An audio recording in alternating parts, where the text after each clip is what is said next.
সালামু আলাইকুম, সবাই কেমন আছেন? চলে আসলাম ওয়ার্ল্ড কাপ ফুটবল 2026-এর আজকের গ্রুপ পর্বের দ্বিতীয় ম্যাচ নিয়ে। আজকে গ্রুপ পর্বের দ্বিতীয় ম্যাচে যে দুটি দল মাঠে নামছে, বেলজিয়াম এবং ইরান। রাত 1টার সময় ম্যাচটি শুরু হবে।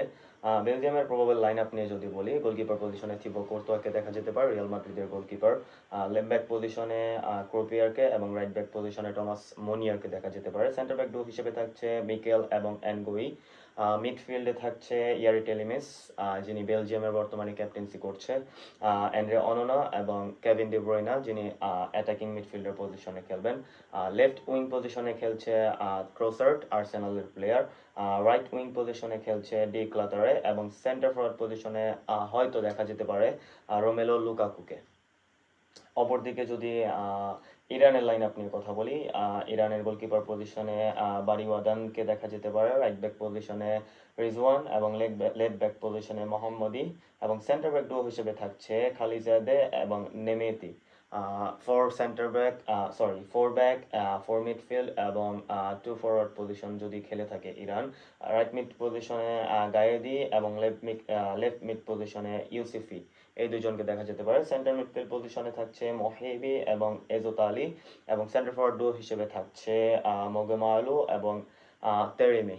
তেরিমি নামটির সাথে অনেকে পরিচিত হতে পারেন যারা ইউরোপিয়ান ফুটবল ফলো করে থাকেন। তেরিমিকে আটলান্টার টিমে অনেক সময় খেলতে দেখা গিয়েছে।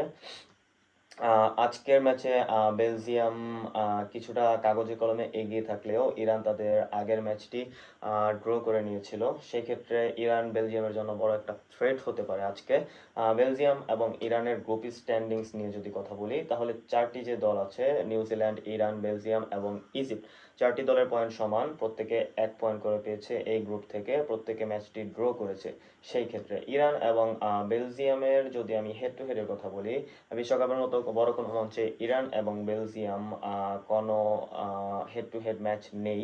সেক্ষেত্রে স্ট্যাটিক্সে কোনো দল এগিয়ে এবং পিছিয়ে নেই। আর র্যাঙ্কিং নিয়ে যদি কথা বলি, ফিফা র্যাঙ্কিংয়ে বেলজিয়ামের বর্তমান ফিফা র্যাঙ্কিং হচ্ছে 9, অপরদিকে ইরানের ফিফা র্যাঙ্কিং বেলজিয়ামের তুলনায় কিছুটা বেশি, তবে খুব একটা বেশি না। ইরানের ফিফা র্যাঙ্কিং বর্তমানে 22। সেক্ষেত্রে বেলজিয়াম কিছুটা এগিয়ে থাকলেও বেলজিয়ামের সোনালী অতীত বেলজিয়াম পেরিয়ে এসেছে, যেখানে এডিন হ্যাজার্ড অথবা তাদের মিডফিল্ডে মারওয়ানে ফেলাইনি, বার্তোগান, আল্ডারওয়ার্ল্ড, এইসব প্লেয়ারকে দেখা গিয়েছিল বেলজিয়ামের টিমে।